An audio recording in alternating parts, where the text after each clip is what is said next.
السلام علیکم ورحمۃ اللہ وبرکاتہ۔ ناظرین، میں آپ کو ہمارے شو ہمارا دین آسان دین میں خوش آمدید کہتی ہوں۔ ناظرین، جیسے ہی صدقے کا لفظ ہمارے سامنے آتا ہے تو ہمارے ذہن میں ایک تصور ابھرتا ہے، اور وہ تصور ہوتا ہے پیسے کا، کہ اگر ہمیں چیریٹی کرنی ہے تو وہ پیسے کی ہی ہوگی۔ لیکن اسلام اس کے بارے میں کیا حکم دیتا ہے؟ کیا اسلام میں صدقے کا مفہوم کچھ اور ہے؟ صدقے کرنے کے طریقے کیا ہو سکتے ہیں؟ کن چیزوں سے صدقہ ضائع ہو سکتا ہے؟ صدقہ کرنا کیوں ضروری ہے؟ اس کا ثواب کیا ہے؟ اور اس کو کرنے کے کیا کیا طریقے اختیار کیے جا سکتے ہیں؟ ان تمام اہم سوالوں کا جواب آج ہم لیں گے یاسمین راشد صاحبہ سے۔ یاسمین، السلام علیکم۔ وعلیکم السلام ورحمۃ اللہ وبرکاتہ۔ یاسمین، ہم صدقے کا نام سنتے ہیں اور ہمارے ذہن میں پیسہ آتا ہے، لیکن اسلام کی جو ٹیچنگس ہیں کیا وہ اس سے مختلف ہیں؟ یعنی کہ اسلام میں پیسہ بھی ایک ذریعہ ہے صدقہ کرنے کا، لیکن اس کے علاوہ بھی اور ذرائع سے بھی آپ صدقہ کر سکتے ہیں۔ صحیح۔ یعنی کہ جو اسلام میں ہمیں آتا ہے کہ آپ اپنی وَمِمَّا رَزَقْنَاهُمْ يُنْفِقُونَ کے حساب سے، کہ اس میں سے جو رزق اللہ سبحانہ تعالیٰ نے دیا اس میں سے خرچ کرتے ہیں، تو جو ہم خرچ کرتے ہیں وہ اللہ کی راہ میں خرچ کرتے ہیں، اللہ کی خوشنودی کے لیے، اور اس کے اندر آپ جو ہے اپنا یعنی کہ کسی کو مسکرا کے دیکھنا بھی صدقہ ہے، کسی کو اچھا مشورہ دینا بھی صدقہ ہے، کسی کے لیے دعا کرنا وہ بھی صدقہ ہے۔ پھر اس کے ساتھ آپ کسی کو راستہ دکھا دیتے ہیں، آپ راستے سے کوئی اذیتناک چیز ہٹا دیتے ہیں، تو یہ سب صدقے میں شامل ہوتی ہیں۔ اور پیسہ جو ہے چونکہ عام اس میں یہ ہوتا ہے کہ وہ زیادہ اویلیبل ہوتا ہے یا دوسرے کی زیادہ ضروریات کو پورا کرتا ہے، تو صدقہ اس لیے دیا جاتا ہے کہ تاکہ دوسرے کی جو جائز ضروریات ہیں اس کو پورا کیا جا سکے۔ آپ کیسے سمجھتے ہیں یاسمین کہ اسلام میں صدقے کی بار بار تاکید کی گئی ہے؟ اس کی اہمیت کیا ہے؟ یہ جو صدقہ ہے، آپ یہ دیکھیں کہ جب آپ اپنے ہاتھ سے کسی کو دیتے ہیں تو ایک تو آپ کے دل سے مال کی محبت کم ہوتی ہے، صحیح۔ پھر آپ کے دل میں ایک ہمدردی کا جذبہ آتا ہے، آپ دوسرے کو اس کی ضرورت کے لیے وہ چیز جب دے رہے ہوتے ہیں تو آپ اپنی کچھ ضرورتوں کو بھی قربان کر دیتے ہیں، تو اس سے جو ہے آپس میں بھائی چارگی بڑھتی ہے۔ اور سب سے بڑی بات یہ ہے کہ انسان کے دل میں مال کی محبت جو ہے وہ کم ہوتی ہے۔ اور اس کے اندر آپ دیکھیں کہ کچھ صدقہ ہے جیسے زکوٰۃ، وہ فرائض میں سے ہے کہ وہ ہم نے لازم کرنا ہے، لیکن اس کا مطلب یہ نہیں ہے کہ اگر فرض کریں کہ میرے پاس اتنی آمدنی نہیں ہے کہ جو میں سال بھر کے لیے سیونگ کر سکوں، تو اب اس کا مطلب یہ نہیں ہے کہ میں صدقہ نہیں کر سکتی۔ یعنی کہ قرآن کے اندر اور اسلام کے اندر جو صدقہ ہے اس کے بہت واسٹ میننگ ہے، کہ اگر ایک شوہر اپنی بیوی کو لقمہ بھی جو کھلا رہا ہے گھر والوں کو، وہ بھی صدقہ ہے۔ اور جو اپنے اگر والدین کا خیال رکھ رہا ہے، رشتہ داروں کا، مسافر کا اور غریب مسکینوں کا، زکوٰۃ کے علاوہ بھی وہ رکھ سکتا ہے۔ یاسمین، کیا صدقہ بتا کے دینا چاہیے یا چھپا کر دینا چاہیے؟ یہ بہت اہم سوال ہے لوگوں کے ذہن میں۔ دیکھیں، اگر دوسرے کی عزت ہرٹ ہو رہی ہے تو اس کو ضروری نہیں ہے کہ آپ بتائیں کہ یہ میں صدقے کے پیسے دے رہی ہوں، یعنی کہ یہ ایک سم تھنگ کوئی اتنا اچھی چیز نہیں لگتی، اگر میں بھی اس جگہ ہوں تو مجھے بھی اچھا نہ لگے، تو اس میں آپ کو بتانے کی ضرورت نہیں ہے۔ اگر آپ کو لگ رہا ہے کہ وہ مستحق ہیں تو آپ ان کی مدد کر دیں، اور اس کے اندر آپ کو ضروری نہیں ہے کہ آپ کہیں کہ میں زکوٰۃ کے پیسے دے رہی ہوں یا میں بغیر زکوٰۃ والے یا صدقہ کر رہی ہوں، تو ایسا بتانا ضروری نہیں ہے۔ اگر آپ کو پتہ ہے کہ مستحقین ہیں تو آپ دے سکتے ہیں۔ آپ کیسے سمجھتے ہیں یاسمین کہ اگر ہم لوگوں کو بتاتے ہیں کہ ہم فلاں جگہ پیسے دے رہے ہیں، ہم اس کاز کے لیے چیریٹی کر رہے ہیں، تو کیا ایسے زمانے میں انکریجمنٹ پیدا ہوتی ہے، لوگوں کے اندر اویئرنیس آتی ہے؟ آپ کیا سمجھتی ہیں اس بارے میں؟ بالکل، دیکھیں اللہ سبحانہ تعالیٰ نے ہمیں دونوں طریقے بتائے ہیں کہ آپ اس کو اعلانیہ بھی دیں اور چھپا کے بھی دیں، اور دونوں کی اپنی اپنی حکمتیں ہیں۔ صحیح۔ کیونکہ اگر ہر بندہ صدقہ بہت چھپا کے دے کہ دائیں ہاتھ کو بائیں ہاتھ کا نہ پتہ چلے، تو وہ بھی بہت اچھا ہے کہ اس کے اندر دوسرے کی عزت کا خیال رکھا جاتا ہے اور اس کو علل اعلان نہیں کیا جاتا۔ لیکن کئی دفعہ ایسے ہوتے ہیں کہ جو کامن کاز ہوتے ہیں، کوئی ہاسپٹل بن رہا ہے، کوئی اسکول بن رہا ہے، اور اس کے اندر آپ کہتے ہیں کہ دیکھو میں اس میں یہ دے رہی ہوں تو تم بھی اس میں اتنا ڈال دو، تو اس سے بھی انکریجمنٹ ہوتی ہے کہ ایک کا دوسرے کا حوصلہ بڑھتا ہے۔ اور اگر آپ دیکھیں کہ اگر آپ گھر میں خود اگر کچھ پیسے دے رہے ہیں تو ضرور اپنے بچوں کو بھی کہیں کہ اپنی پاکٹ منی سے کچھ تھوڑے سے پیسے ڈال دیں، چاہے وہ 10 روپے ڈال دیں، لیکن اس سے ان کو بھی عادت پڑ جائے گی کہ اپنی ذات کی ضرورت میں سے کوئی چیز نکال کے دوسرے کو دیں۔ یاسمین، ہمارے دین کے لیے کوانٹٹی میٹر کرتی ہے کوالٹی؟ آپ کیا سمجھتی ہیں کہ اگر میں 10,000 روپے دوں گی تو وہ میٹر کرے گا، یا میں 10 روپے بھی دوں گی تو وہ بھی میٹر کر جائے گا؟ ہمارا اتنا خوبصورت دین ہے اور اتنا آسان دین ہے کہ اگر وہ صرف کوانٹٹی پہ میٹر کرتا تو پھر وہ بھی ایک طرح سے صرف امیر لوگوں کا ہو جاتا.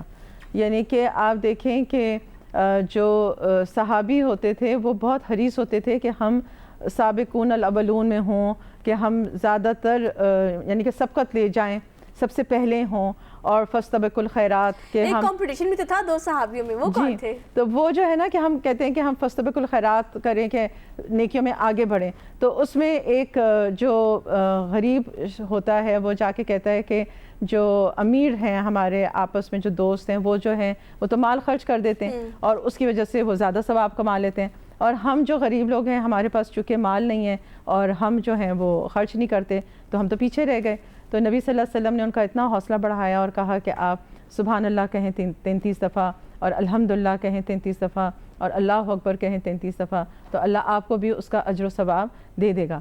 اور جب جو امیر صحابی تھے ان لوگوں کو بھی پتہ چلا تو انہوں نے بھی وہ سب پڑھنا شروع کر دیا. تو مقصد یہ ہے کہ یہ ایک ہیلدی کمپٹیشن ہے, اور اس کے اندر خدا نخواستہ ایسا نہیں ہے کہ ایک کو پیچھے کر کے ہم آگے بڑھیں, کیونکہ جو دنیا کے کمپٹیشنز ہوتے ہیں اس کے اندر یہ ہوتا ہے کہ ایک کو دھکا دے دو تاکہ میں فرسٹ آ جاؤں. یہاں پہ دین میں ہمارے ہے کہ سب کو لے کے ساتھ چلیں. ایک دفعہ بڑی خوبصورت چیز میں پڑھی تھی اور وہ یہ تھی, حضرت عمر رضی اللہ عنہ نے کہا کہ اس دفعہ میں حضرت ابو بکر کو آگے نکلنے نہیں دوں گا. اب تو وہ اپنے گھر کا آدھا سامان لے کر آ گئے اور انہوں نے کہا کہ بس اس دفعہ تو میں نیکیوں میں آگے نکل جاؤں گا. اور پھر انہوں نے دیکھا کہ حضرت ابو بکر صدیق رضی اللہ عنہ آگے سے اپنے پورے گھر کا سامان لے کے آ رہے ہیں, اور نبی اکرم نے ان سے پوچھا کہ ابو بکر اپنے گھر والوں کے لیے بھی کچھ چھوڑا ہے؟ تو انہوں نے کہا اللہ اور اللہ کے رسول کو چھوڑا ہے. الحمدللہ. تو آپ یہ دیکھیں کہ ان لوگوں کا بھروسہ اتنا ہوتا تھا کہ ان کو پتہ ہوتا تھا کہ جب ہم اللہ کی راہ میں دیں گے تو ہمیں اللہ سبحانہ تعالیٰ اس دنیا میں بھی لوٹا کے دے گا. بے شک. ناظرین, کچھ ایسی چیزیں بھی ہوتی ہیں جس سے ہمارے صدقات ضائع ہو جاتے ہیں. وہ چیزیں کیا ہوتی ہیں, وہ عمل کیا ہوتے ہیں, اور ہم ان سے کیسے بچ سکتے ہیں, یہ ڈسکس کریں گے ایک بریک کے بعد. ہمارے ساتھ رہیے گا. Let's take a short break. Welcome back ناظرین, میں آپ کو ہمارے شو ہمارا دین آسان دین میں خوش آمدید کہتی ہوں پھر سے. تو ناظرین, بریک پہ جانے سے پہلے ہم نے یہ ڈسکس کیا کہ صدقے کی اہمیت کیا ہے, ہمارے دین میں اس کو کس قدر انکریج کیا گیا ہے, اور صحابہ آپس میں کمپیٹ کیا کرتے تھے. لیکن کیا کچھ ایسے اعمال بھی ہیں جس سے صدقہ ضائع ہو سکتا ہے؟ اس سے کیسے بچیں ناظرین, اور وہ اعمال کیا ہیں؟ لیکن جس 3 چیزوں کا قرآن میں ذکر آیا ہے اس میں تو سب سے پہلے یہ ہے کہ اگر صدقہ دینے میں ریاکاری شامل ہے صحیح, تو وہ تو ہر عمل کو ہمارے ضائع کر دے گی. صحیح. یعنی کہ اگر ہم لوگوں کو خوش کرنے کے لیے یا ان کی واہ واہ لینے کے لیے یا کوئی ایک خاص نمائش یا نمود کے لیے اگر ہم کسی کی مدد کر رہے ہیں اور چاہ رہے ہیں کہ پھر ہماری تصویر آ جائے اور سارے لوگوں کو پتہ چل جائے کہ ہم نے اس خاص مقصد کے لیے اتنے پیسے دیے ہیں, تو وہ چیز ہماری ضائع ہو جاتی ہے, کیونکہ اس کے اندر اللہ کی رضا سے زیادہ لوگوں کی خوشنودی ہوتی ہے. اور اس کے علاوہ جو 2 چیزیں جو بہت زیادہ صدقات کو ضائع کر دیتی ہیں اس میں سے ہے کہ اگر کسی کے اوپر احسان جتایا جائے. یعنی کہ اگر آپ نے ایک دفعہ نیکی کر لی ہے, پھر جب وہ آتے جاتے آپ کو نظر آئے, آپ کہیں کہ دیکھو میں یاد کرو میں نے تمہارے ساتھ یہ احسان کیا. بہت کامن ہے ہمارے معاشرے میں. اسی لیے ان چیزوں کو دہرانے کی ضرورت ہے کہ اس سے جو ہے نا وہ جو عمل ہے وہ بالکل ضائع ہو جاتا ہے. وہ ایسا ہے کہ آپ اگر ایک پتھر ہے اور اس کے اوپر آپ اگر کوئی چیز رکھتے ہیں کہ یہ اس سے گرو ہو, تو کیا ہوتا ہے کہ جب بارش ہوتی ہے تو وہ سارا جو پتھر ہے وہ صاف ہو جاتا ہے, یعنی کہ اندر ایبزارب نہیں ہوتا چکنے پتھر کی طرح. تو جو ہم چاہتے ہیں کہ ہماری جو بھی, کیونکہ ہم صدقہ کر رہے ہوتے ہیں وہ بیسکلی ہم انویسٹمنٹ کر رہے ہوتے ہیں, اور ہم چاہتے ہیں کہ وہ ہمیں فائدے کے ساتھ اللہ سبحانہ تعالیٰ لوٹائیں. یہاں پر ایک انتہائی اہم سوال کھڑا ہوتا ہے, اور وہ یہ ہے کہ کیا صدقہ دینے کا مطلب ایک کیش ہے یا کوئی لانگ ٹرم انویسٹمنٹ بھی کی جا سکتی ہے؟ اسلام میں اس کا کیا کنسیپٹ ہے لانگ ٹرم انویسٹمنٹ کا؟ دیکھیں, سب سے اچھی جو مثال ہمیں لانگ ٹرم انویسٹمنٹ کی ملتی ہے وہ حضرت عثمان رضی اللہ تعالیٰ عنہ کا ایک واقعہ ہے کہ جس کے اندر جب وہ وہاں پہ مدینہ گئے اور وہاں پہ دیکھا کہ لوگوں کو پانی کی بہت قلت ہے, اور وہاں پہ یہودیوں کا ایک یہودی کا کنواں تھا جس سے وہ لوگوں کو پانی تو دیتا تھا لیکن ان سے پیسے لیتا تھا, اور اس کی وجہ سے جو ہے لوگوں کو بہت تکلیف ہوتی تھی. تو اس پہ جو ہے پھر حضرت عثمان رضی اللہ تعالیٰ عنہ نے اس سے کہا کہ میں آپ سے یہ کنواں خرید لیتا ہوں. اور پھر اس کے اندر یہ ہوا کہ شروع میں اس نے کہا کہ میں پورا نہیں بیچوں گا, تو انہوں نے کہا اچھا میں آدھا خرید لیتا ہوں. اور اس میں پھر یہ ہوا کہ جب ان کی باری ہوتی تھی، حضرت عثمان رضی اللہ تعالیٰ عنہ والا دن ہوتا تھا تو اس روز لوگ مفت پانی لے جاتے تھے، اور دوسرے دن جس دن وہ قیمت لگاتا تھا اس دن وہ کوئی آتا نہیں تھا. تو پھر یعنی کہ وہ بھی ایک طرح سے ایک ٹیکٹک تھا کہ اس کی وجہ سے پھر اس نے وہ پورا جو ہے دے دیا. اور اس کے اندر پھر جو حضرت عثمان رضی اللہ تعالیٰ عنہ انہوں نے اس چیز کو ایک وقف کر دیا کہ یہ جو ہے ہمیشہ کے لیے مسلمانوں کے لیے یا کوئی بھی ہو اس کے لیے یہ پانی کھلا ہے اور ہمیشہ اس کو ملتا رہے گا. تو آپ اس میں دیکھیں کہ اتنی برکت ہے کہ ابھی کہا جاتا ہے کہ اس پانی کی وجہ سے وہاں پہ کھجوروں کے باغات آ گئے، اور جو وہ کھجوروں کے باغات تھے پھر ان کی آمدنی اتنی بڑھی کہ اس سے جو ہے جب حضرت عثمان رضی اللہ تعالیٰ عنہ چلے بھی گئے تو اس کے بعد بھی وہ پیسے جو ہیں ان کے جمع ہوتے رہے، اور وہ پھر پیسوں سے جو ہے وہاں پہ ایک ہوٹل بنا لیا گیا، اور اس ہوٹل کی آمدنی آج تک اس بینک میں یعنی کہ ان کا اکاؤنٹ جو ہے حضرت عثمان کے نام پر کھلا ہوا ہے، اور وہ پیسہ فلاحی کاموں میں ہو رہا ہے. اللہ نے کتنا قبول کیا ان سے. اللہ سبحانہ تعالیٰ نے اتنا قبول کیا کیونکہ دیکھیں پانی پلانے کا بہت ثواب ہے، اور آپ یہ دیکھیں کہ پانی جو ہے ہر ایک کی ضرورت ہے اور اس کی قلت بھی بہت ہے. تو اگر یہاں پہ بھی ہم اس چیز کو دیکھیں، بعض وقت ہم یعنی کہ 50-60 ہزار روپیہ جو ہے وہ عام چیزوں پہ خرچ کر لیتے ہیں، لیکن اگر ہم کسی محلے میں جا کے کوئی ٹیوب ویل لگا دیں یا پانی کا انتظام کر دیں تو ہمیں نہیں پتا کہ یہ ہماری نیکی ہمارے بعد بھی کتنے عرصے تک لوگوں کو فیض دے سکتی ہے. بے شک. تو ناظرین، پانی پلانا ثواب ہے، صدقہ ہے. اس کے علاوہ صدقہ جاریہ کی کیا اقسام ہو سکتی ہیں وہ ہم ڈسکس کریں گے ایک بریک کے بعد. So let's take a short break. Welcome back ناظرین، میں آپ کو ہمارے شو میں دوبارہ خوش آمدید کہتی ہوں. تو ناظرین، صدقہ جاریہ کے کیا کیا کام ہو سکتے ہیں، کس کس ذریعے سے آپ ایک لانگ ٹرم انویسٹمنٹ کر سکتے ہیں، وہ ذرائع کیا ہو سکتے ہیں کہ آپ اپنا پیسہ لگائیں اور اس کے بعد لوگوں کو ایک لمبے ٹائم تک اس کا فائدہ ہو. کیا اپنے بچوں کی اچھی تربیت کرنا بھی صدقہ جاریہ ہے؟ یاسمین، کیا خیال ہے آپ کا اس بارے میں؟ کیا کیا کام ہو سکتے ہیں صدقہ جاریہ کے اندر؟ اینڈلیس، یعنی کہ آپ اگر دیکھیں تو بہت سارے کام ہیں جو ہم ایسے کام کر سکتے ہیں جو کہ جاری رہیں گے. آپ دیکھیں کہ اگر آپ درخت بھی لگا دیتے ہیں تو وہ بھی صدقہ جاریہ کے کاموں میں سے ہے، یعنی جب تک اس درخت کا پھل ملے گا، سایہ دے گا، تب تک وہ آپ کے لیے ثواب ہے. بالکل. اور اس کے اندر ضروری نہیں ہوتا کہ ہم دیکھیں کہ ہمارے سامنے اگر ہم نے فرض کریں کوئی چیز شروع کی ہے، کوئی نیکی کا کام شروع کیا ہے اور اس کے بعد آپ کے بچے اس کو کمپلیٹ کر لیتے ہیں یا آگے بڑھا لیتے ہیں، تو وہ بھی جس نے انیشیٹ لیا ہے اس کو وہ اجر ملتا رہے گا، چاہے اس کے اندر آپ کا ایک تھوڑا سا ہی حصہ کیوں نہ ہو. تو اسی لیے کوشش کرنی چاہیے کہ جہاں جہاں نیکی کے کام ہو رہے ہیں وہاں پہ تھوڑا تھوڑا آپ اپنا حصہ ڈال دیں. جیسے آپ کئی دفعہ ہوتا ہے کہ جب آپ کسی شاپنگ سینٹر میں جاتے ہیں تو کوئی باکسز پڑے ہوتے ہیں، کوئی ہاسپٹل کا باکس ہوتا ہے، کوئی بیماریوں کا خاص اس کا ہوتا ہے. اگر آپ اس میں 100 روپے بھی ڈال دیتے ہیں تو آپ کا حصہ ڈل گیا اور آپ نے بہت ساری نیکیاں کما لی. یعنی کہ اکیلے جا کے آپ کہاں اس ہاسپٹل میں کوئی ڈبہ ڈھونڈیں گے اور کریں گے. تو یہ جو چیزیں جو آپ کو چاروں طرف نظر آتی ہیں اس میں اپنا شیئر ضرور ڈال دینا چاہیے. یہ موقع ہیں کیونکہ جہاں پہ آپ دیکھیں 1000 روپیہ خرچ کر رہے ہوتے ہیں وہاں پہ 100 روپے آپ کو دینا بالکل اس کا محسوس بھی نہیں ہوتا، لیکن آپ چلتے پھرتے انویسٹمنٹ کر جاتے ہو اور اس سے پھر یہی بات ہوتی ہے کہ آپ بہت سارے خیر میں شریک ہو جاتے ہو. چاہے وہ ہسپتال بنانا ہو یا کوئی دینی مدرسہ ہو یا کوئی اسکول ہو یا ہاسپٹل ہو، جہاں سے لوگوں کو خیر ملے، جہاں سے ان کے دکھ اور درد دور ہوں. کوئی مشین خریدنے دینے مطلب کوئی مشین خرید کے آپ دے سکتے ہیں، کوئی ایکس رے مشین ہے، یعنی کہ اینڈ لیس چیزیں ہو سکتی ہیں. اور اس کے اندر یہ ضروری نہیں ہوتا کہ آپ یہ سوچیں کہ اس میں پھر امیر پیشنٹ آئے گا یا غریب پیشنٹ آئے گا. آپ نے خیر کے لیے دے دیا، اس کے اندر وہ پھر جیسے یوز ہوگا. آپ کے مسلمان بھائی کی مدد ہو رہی ہے. بالکل. تو کئی دفعہ ہم لوگوں کو شیطان جو ہے نا ان چیزوں میں روک دیتا ہے کہ یہاں زکوٰۃ کے پیسے یا وہاں صدقے کے پیسے. ایکچولی صدقہ جو ہے نا it's a very broad term. زکوٰۃ کے اندر آپ تھوڑے سے لمیٹڈ ہو جاتے ہو کہ آپ کا وہ ایک خاص نصاب ہے کہ ان کو آپ دے سکتے ہو، لیکن صدقہ جو ہے وہ عام طور پر آپ کسی بھی نیک کام میں اپنا حصہ ڈال سکتے ہو. یاسمین، آپ نے کبھی یہ دیکھا ہے کہ جب کوئی ہم سے پیسے مانگنے کے لیے آتا ہے تو ہم کتنے بڑے جج بن جاتے ہیں اس وقت. اینڈ کئی دفعہ تو میں نے لوگوں کو ایسے بھی دیکھا ہے کہ اگر کسی کے ہاتھ پاؤں سلامت ہے اور اس نے ہم سے مدد مانگ لی تو اس کے تو ہاتھ تو سلامت ہے، کما کے کیوں نہیں کھاتا. تو آپ کو کیا لگتا ہے کہ ہمیں اس پوزیشن میں جج بن جانا چاہیے؟ کیا پتہ اس کے حالات کیا ہوں؟ کیا ہمیں ظاہر پہ معاملہ کرنا چاہیے لوگوں کے ساتھ؟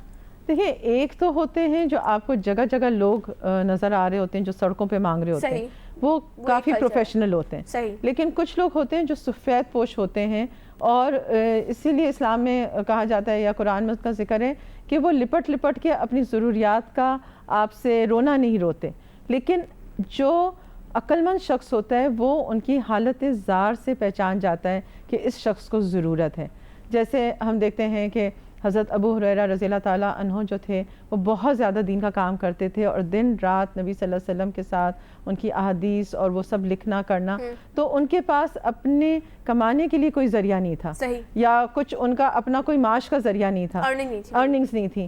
تو ایسے لوگ جنہوں نے خاص اپنے آپ کو دین کے لیے وقف کر دیا اور ان کے پاس اپنے کمانے کا بھی یعنی کہ ٹائم نہیں ہے, تو اگر ایسے ان لوگوں کو آپ سپورٹ کرتے ہیں تو آپ سمجھیں کہ انہوں نے جتنی آگے دین کی خدمت کی یا جتنا ان کو ثواب ملے گا تو آپ بھی اس ثواب میں شریک ہو جائیں گے. ایک حصہ آپ کو بھی ملے گا. بالکل ملے گا, اور ان کے ثواب میں بھی کمی نہیں ہوگی اور آپ ان کے ساتھ حصے دار بن جائیں گے. صحیح. تو اسلام جو ہے وہ بہت زیادہ ترغیب دیتا ہے کہ نیکیوں کے اندر اپنا حصہ ڈال دو. صحیح. اور اس کے اندر وہ جسے کہتے ہیں نا کہ ہر موقع سے فائدہ اٹھائیں. جیسے ایک بزنس مین جو ہوتا ہے نا وہ اس چیز میں رہتا ہے کہ میں کہاں سے پروفٹ اٹھاؤں, تو اسی طرح سیم وے اگر ہمارے اندر یہ جذبہ پیدا ہو جائے تو پھر ہم موقع کی تلاش میں رہیں گے. اور ضروری نہیں ہے کہ آپ بعضوں کی ہوتا ہے کہ کوئی آپ سے مدد مانگتا ہے, تو مجھے ایسے لگتا ہے کہ جو کوئی شخص آپ سے ایک ڈائریکٹلی کوئی مدد مانگ رہا ہے تو وہ اللہ سبحانہ تعالیٰ نے آپ کے پاس بھیجا ہے, اور اب آپ کا ٹیسٹ ہے.